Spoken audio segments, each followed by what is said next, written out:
নমস্কার, গুরু কৃপা হি কেবলম জ্যোতিষে নিজেই ভাগ্য জানুন অনুষ্ঠানে আপনাদেরকে স্বাগত।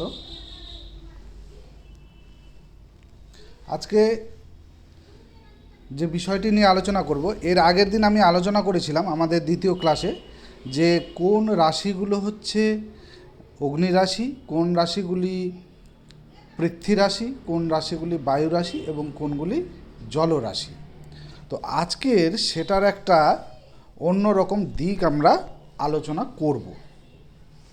তো দেখুন, আমরা বলেছিলাম যে এটা হচ্ছে মেষ রাশি, এটা একটা অগ্নি রাশি, সিংহ রাশি একটা অগ্নি রাশি। আমি এইভাবে করাচ্ছি কারণ আপনাদেরকে এটা একদম নখদর্পণে মুখস্থ করতে হবে যে কোনটা কোন রাশি, নচেত হবে না।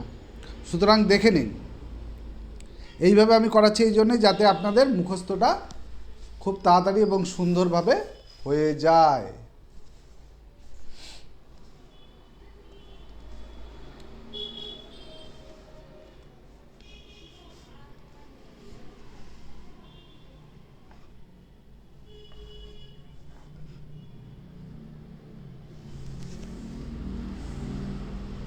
সরি, সেটআপটা একটু সমস্যা হচ্ছিল, ওই জন্যেই। এটা মেষ রাশি, অগ্নি রাশি, সিংহ রাশি, অগ্নি রাশি, আর এই ধনু রাশিটা হচ্ছে অগ্নি রাশি। দেখুন, এইখান থেকে এইটা পাঁচ নম্বর ঘর, আবার এখান থেকে এটা 5 নম্বর ঘর, আবার এখান থেকে এটা 5 নম্বর ঘর। 1 2 3 4 5, আবার 1 2 3 4 5, আবার 1 2 3 4 5, আবার এইখান থেকে এটা 9, এখান থেকে এটা 9, আবার এইখান থেকে এইটা 9। তার মানে কি হলো? দেখুন, একটা ত্রিভুজ গঠন করা গেল। আমরা একটা ত্রিভুজ গঠন করলাম। এইটাকে বলা হচ্ছে কোণ। অর্থাৎ এটাকে যদি 1 ধরি, এটা হবে 5, এটা হবে 9। তাহলে কোনো গ্রহগুলি যদি 1 5 9 থাকে, এটাকে বলা হয় কোণ।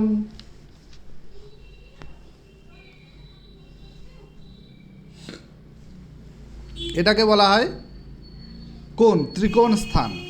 তাহলে কোনো গ্রহগুলি ত্রিকোণ স্থানে যদি থাকে, তাহলে কিন্তু একটা আলাদা রকম তারা বলবান বা শক্তি কিন্তু পাবে। এবার যদি যেগুলো অগ্নিতত্ত্বের গ্রহ, সেই গ্রহগুলি যদি এই অগ্নিতত্ত্বে 3টা 3 কোণে থাকে, ধরুন এখানে রবি, এখানে ধরুন মঙ্গল, এখানে বৃহস্পতি, এইভাবে যদি থাকে, বা এখানে মঙ্গল, এখানে রবি, এখানে যদি বৃহস্পতি থাকে, তাহলে কিন্তু তারা এই চারটাতে একটা বিশেষ শক্তি কিন্তু প্রবাহিত করবে, কারণ তারা প্রত্যেকেই অগ্নিতত্ত্বের রাশিগুলো ত্রিকোণে আছে। অর্থাৎ আমরা জানলাম যে 1 5 9 হচ্ছে ত্রিকোণ স্থান। 1 5 9 ত্রিকোণ স্থান। অনুরূপে এবার পৃথ্বী রাশিতে যায়। বৃষ রাশি হচ্ছে পৃথ্বী রাশি, কন্যা রাশি পৃথ্বী রাশি,